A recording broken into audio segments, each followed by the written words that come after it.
오늘 북한은 동해상으로 단거리 탄도미사일을 발사했고 지난 28일과 29일에는 우리나라 전 지역으로 오물 풍선을 날려보내는 도발을 감행했습니다. 현재 발견된 것만 약 260여 개에 이릅니다. 북한 김여정은 조선중앙통신을 통해서 인민 표현의 자유, 성의의 선물이라며 앞으로 계속 주워 담아야 할 것이라고 비아냥거렸습니다. 북한 김여정에게 되묻습니다. 분뇨가 포함된 오물이 인민 표현입니까?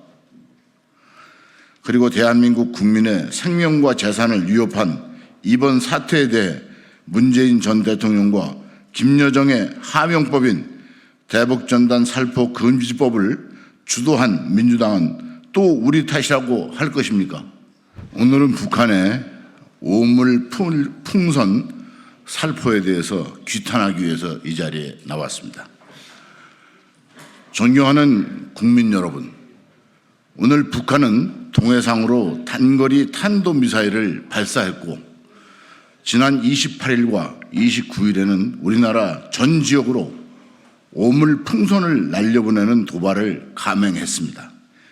현재 발견된 것만 약 260여 개에 이릅니다. 풍선 안에는 분뇨, 담배꽁초, 폐건전지, 천조각 이와 같은 각종 오물이 뒤섞인 것으로 확인됐습니다. 정상적인 집단이라면 상상할 수도 없는 일이 벌어졌고 대한민국 국민에 대한 불순하고 모욕적인 행태입니다. 우리의 대북전단 살포를 핑계 삼아 남남 분열을 노린 막장 도발로 강력히 규탄하는 바입니다. 우리의 대북전단은 북한 정권에 의해 자유와 인권을 침해받는 북한 주민에게 인도주의 차원에서 외부 세계의 움직임을 전할 수 있는 유일한 수단입니다. 하지만 문재인 전 대통령은 자신의 회고록을 통해서 우리의 대북전단 살포를 수준이 저열한 대북전단은 우리 자신을 부끄럽게 한다. 이렇게 대한민국의 안보보다는 북한의 안보를 우선시까지 하였습니다. 북한 김여정은 조선중앙통신을 통해서 인민 표현의 자유, 성의의 선물이라며 앞으로 계속 주워 담아야 할 것이라고 비아냥거렸습니다. 북한 김여정에게 되묻습니다.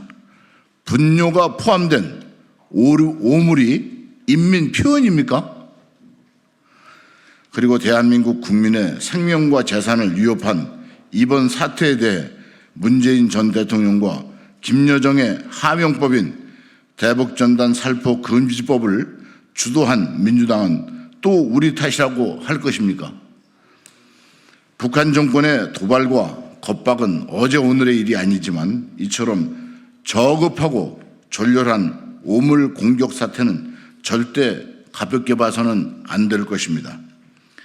발견된 오물 풍선에는 일정 시간 뒤 터지도록 하는 타이머와 기폭 장치까지 설치되어 있을 정도로 치밀한 도발이었고 남쪽을 향해 GPS 전파 교란 장치를 쏘기도 했습니다.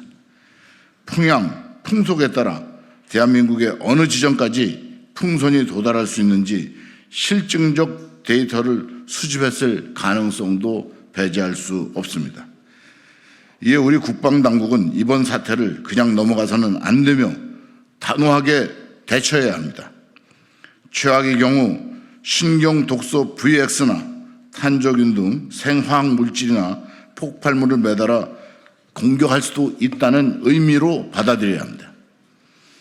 북한의 대남 심리전의 수법은 더욱 교묘해지고 강도도 더욱 강해져서 우리 대한민국의 안보 의지를 시험하는 만큼 우리 군은 한치의 빈틈도 보여서는 안 될 것입니다. 단순 경고만이 아닌 대북 확성기를 즉각 재개할 수 있도록 하고 북한 정권 수뇌부를 압박하기 위한 드론 침투도 준비해서 강력하게 맞설 대비 태세를 갖추어야 합니다.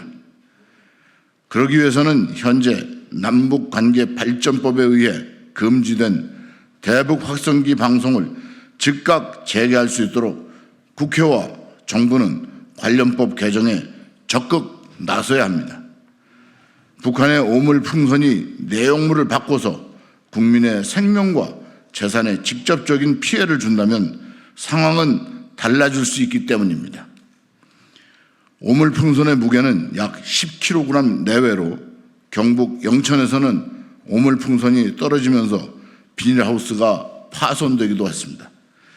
무엇보다도 국민 여러분들께서는 혼란과 불안을 조장해서 남남 갈등을 조장하려는 이번 사태에 대해 풍선 몇 개 가지고 재난 문자까지 보냈다고 불만을 표시하기보다는 항시 전쟁 예행 연습을 일삼는 북한의 호전성과 야만성에 대한 경각심을 갖는 계기가 되시길 바랍니다.